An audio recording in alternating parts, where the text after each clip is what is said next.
नमस्कार, उम्मीद करता हूं आप सब बहुत अच्छे से होंगे। 2023 आ चुका है। 2023 में 9 राज्यों में चुनाव होने वाले हैं। विधानसभा के चुनाव होने वाले हैं 9 राज्यों में।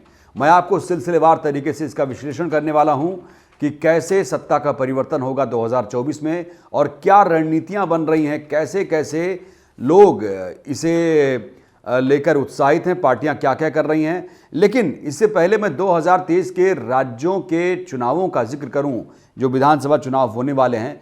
सबसे पहले एक वीडियो देखिए आप। ये वीडियो दरअसल राजस्थान के जोधपुर शहर का है। पहले आप ये वीडियो देखिए। 200 विधानसभा में तो वीडियो देखा आपने। इस वीडियो में आपने देखा कि वहां पर दो केंद्रीय मंत्री जनसभा को संबोधित कर रहे हैं, लेकिन जो कुर्सियां हैं वो खाली पड़ी हुई हैं। आप देख सकते हैं। अब आप सोचिए, ये जो जनसभा हो रही थी, जन आक्रोश सभा इसे नाम दिया गया था। कहा जा रहा है कि राजस्थान में गहलोत सरकार अच्छे से चल रही है, इसीलिए जनता में आक्रोश नहीं है बीजेपी को छोड़कर। तो आप सोचिए, दो केंद्रीय मंत्री यहां पर लोगों को संबोधित कर रहे थे और कुर्सियां खाली पड़ी थीं। अब आप सोचिए, निराशा देखिए, बीजेपी के प्रति लोगों का जो निराशा हुआ आपने देखा। यहां पर आप साफ तौर पर समझ सकते हैं कि बीजेपी जो आक्रोश सभा कर रही थी, लोगों में कोई आक्रोश नजर नहीं आ रहा है। अब देखिए, मैंने कहा कि 2023 में 9 राज्यों में चुनाव होने वाले हैं, जिसमें से राजस्थान में भी विधानसभा का चुनाव होगा। और देखिए, इसमें मध्य प्रदेश है, छत्तीसगढ़ है और राजस्थान है, कर्नाटक, तेलंगाना, मेघालय है और उसके बाद त्रिपुरा है, मिजोरम और नागालैंड। ये जो 9 राज्य हैं, यहाँ पर चुनाव होने वाले हैं। अब आप राजस्थान के बारे में समझिए। राजस्थान की जो चुनावी परिपाटी है, सत्ता का जो समीकरण है, यहाँ पर समझिए। पहले यहाँ पर 30 सालों से एक बार बीजेपी, एक बार कांग्रेस की सरकार बनती है। लेकिन इस बार 2023 में क्या बीजेपी की सरकार बनेगी, ये बड़ा सवाल है। क्योंकि आप सोचिए, कहा जा रहा है कि चाहे गहलोत हो चाहे वसुंधरा हो, वहां पर बिना मेहनत किए सरकार बन जाती है, क्योंकि एक ट्रेंड चल रहा है। दोस्तों, राजस्थान की जनता क्या बेवकूफ है? ऐसा इसलिए क्योंकि ऐसा अगर कहीं ट्रेंड देखने को मिल रहा है तो विपक्षी जो पार्टी रहेगी वो क्या लगता है आपको सही तरीके से आपके मुद्दे उठाएगी।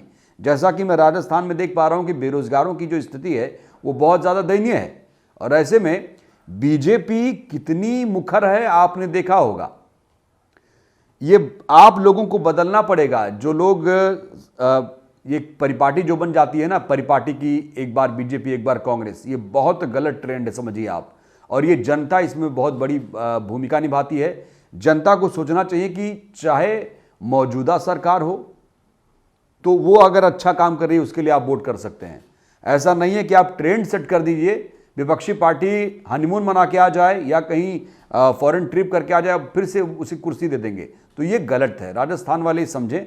हिमाचल में भी ऐसा ही हुआ, हालांकि वहाँ के हालात कुछ और थे। लेकिन इस बार कई सारे जो नेता हैं, मसलन पायलट जी और गहलोत जी या तमाम जो बड़े नेता हैं, वो लगातार ये दावा कर रहे हैं कि परिपाटी इस बार टूट जाएगी। अब आपने ये जो कुर्सी देखी है, खाली वाली कुर्सी, इसमें आप देखिए कि लोगों में कोई आक्रोश नज़र नहीं आ रहा है। और 2023 को दरअसल सत्ता का सेमीफाइनल कहा जा रहा है, क्योंकि 2023 में ये बड़े बड़े राज्य थे। अच्छा, 2018 में आपने देखा होगा कि यहाँ पर मध्य प्रदेश, छत्तीसगढ़, राजस्थान में आपने देखा होगा कि कांग्रेस की सरकार थी। जो मध्य प्रदेश है वहाँ पर इन लोगों ने जोड़ तोड़ करके सिंधिया को अपनी तरफ करके वहाँ से कांग्रेस को बेदखल किया और आज शिवराज मुख्यमंत्री बने फिर रहे हैं। खैर, अब लोगों में डर है। अब लोग डरे हुए हैं कि कहीं जो भारत जोड़ो यात्रा है उसका कोई इम्पैक्ट ना पड़ जाए। क्योंकि मैं बार बार ये बोल रहा हूँ कि 2023 जो है वो सत्ता का सेमीफाइनल है। इसमें अगर आपने अच्छा प्रदर्शन किया तब जाकर 2023 आपकी मुट्ठी में रहेगा, वो कोई भी पार्टी हो। और जो क्षेत्रीय पार्टियां हैं वो अगर भारत जोड़ो यात्रा का जो समर्थन नहीं कर पा रही हैं, तो आप समझिए अगर 2023 में इनका गठबंधन नहीं बनता है तो 2024 में फिर से वही पार्टी आ जाएगी। बेरोजगारी, महंगाई आपने देखा कैसे बढ़ी हुई है देश में। पेट्रोल के दाम आपने देखा, 100 के पार पहुंच चुका है, डीजल के दाम 100 के पार पहुंच चुके हैं और रसोई का जो बजट है वो बिगड़ा हुआ है। आप सोचिए, आपकी शिक्षा पर जीएसटी लग रहा है। जीएसटी कहाँ नहीं है, हर जगह जीएसटी लगा हुआ है। बस आपको इंतज़ार करना है, कहीं हवा पर जीएसटी तो नहीं लग जाएगा, हो सकता है लग जाए। पानी पर जीएसटी लगा हुआ पहले से, तो आप समझिए पहले इसको। सरकार वही अच्छी है, कोई भी सरकार हो जो आपके हित की बात करे, जो आपके हित के बारे में सोचे, आपको स्वास्थ्य दे, शिक्षा दे, रोजगार दे। यही तो अच्छी सरकार की अवधारणा थी। ये जो मंदिर मस्जिद की जो सियासत है, वो चाहे कोई भी करे, वो सरकार कभी सरकार नहीं हो सकती है। वो लोगों को सिर्फ लड़ाने का काम कर सकती है। इसीलिए IIN लगातार आपको जागरूक करता है, खबरों के जरिए आपको ये बताता है, ना सिर्फ आंकड़े देता है बल्कि उस पर अपनी टिप्पणी, अपनी राय भी देता है, जिससे आप जागरूक हो सकें। अब जो मैंने 9 राज्यों का जिक्र किया, या राजस्थान का एक एग्जाम्पल मैंने दिया कि जो विपक्षी पार्टी है वहां पर भले ही ये कुर्सियां खाली हैं, डर बना हुआ है कि कहीं वसुंधरा फिर से सीएम न बन जाए, क्योंकि ऐसा ही हुआ, पिछले 30 सालों से ऐसा हो रहा है।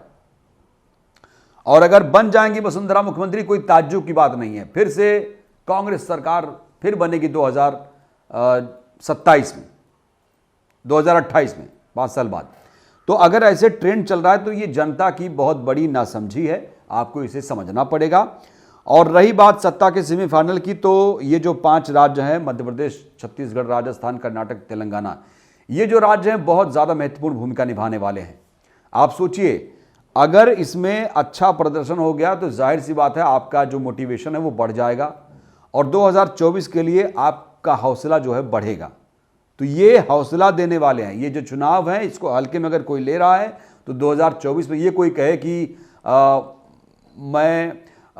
ये परीक्षा, मतलब कोई ऐसी परीक्षा है जो प्रीलिम टाइप की परीक्षा है या मेंस टाइप की परीक्षा, हम यहाँ प्रदर्शन नहीं करेंगे, हम मेन परीक्षा में अच्छा एग्जाम्पल सेट करेंगे या टॉप कर जाएंगे, तो ये गलती होगी। तो इसीलिए मैं बोल रहा हूँ सेमीफाइनल को हल्के में नहीं लेना है। और मैंने आपको जिक्र किया कई लोगों का, मायावती लगातार सक्रिय हैं, बामन मेश्राम भी लगातार सक्रिय हैं, बहुजनों की जो पार्टियां हैं वो बहुत ज़्यादा सक्रिय हैं। मायावती ने भारत जोड़ो यात्रा का समर्थन भी किया है, लेकिन लोग ये मांग कर रहे हैं कि क्या मायावती भारत जोड़ो यात्रा में शामिल होंगी, अखिलेश यादव, जयंत चौधरी क्या शामिल होंगे? ये अपने आप में भी प्रश्न बना हुआ है। और अगर ये शामिल होते हैं, अगर समर्थन देते हैं, तो जाहिर सी बात है कांग्रेस को बहुत बड़ा लाभ यहां पर हो सकता है। मैं बार बार बोल रहा हूं कि हिंदू मुसलमान, मंदिर मस्जिद का कोई मतलब नहीं है आपके जीवन में। आप खुद सोचिएगा, आप जब घर में बैठे हैं, आपके जेब में 100 रुपया है, तो आप अपने बच्चे से क्या बोलते होंगे? आपका बच्चा जब पैसे मांगता होगा, अच्छे स्कूल में पढ़ाई के लिए डिमांड करता होगा, तो आप हिंदू मुस्लिम नहीं सोचते वहाँ पर। अपना घर चलाइए। अगर आपने अपना घर मजबूत कर लिया ना, तो देश अपने आप मजबूत हो जाएगा। लेकिन जो चंद लोग हैं जो भगवा पे आहत हो जाते हैं या किसी और मुद्दे को लेकर आक्रोशित हो जाते हैं, अगर किसी लड़की के साथ ज्यादती हो जाए, उसके साथ कोई गलत काम हो जाए, तो आप सोचिए वो लोग नहीं आते हैं। उनकी भावनाएं सिर्फ रंगों को लेकर आहत होती हैं, लेकिन महिलाओं की सुरक्षा को लेकर, बेरोजगारी को लेकर, महंगाई को लेकर बिल्कुल जिनको चिंता नहीं है। और यहीं इनका चेहरा जो है बेनकाब हो जाता है, चाहे कोई भी तिलकधारी हो, भगवाधारी हो। आपने देखा होगा बागेश्वर धाम वाले धीरेन्द्र शास्त्री को, उसकी जुबान कितनी कड़वी है, वो कैसे बोलता है और कैसे उसकी भाषा है, आपने देखा होगा। वो शख्स कभी महंगाई, बेरोजगारी पर बात नहीं करेगा। वो ऐसी बात करेगा जिससे हिंदू मुसलमान हो सके, उसका फ़ायदा हो सके, उसके भक्तों में इजाफा वृद्धि हो सके। तो आपको इनको समझना पड़ेगा। ये वो लोग हैं जो आपको बांट कर अपनी सियासत चमकाना चाहते हैं, अपनी जो सत्ता है उस पर काबिज रहना चाहते हैं। तो आपको समझना पड़ेगा। आपकी राय क्या है हमारी इस खबर पर? आप अपनी राय ज़रूर दीजिएगा। शुक्रिया।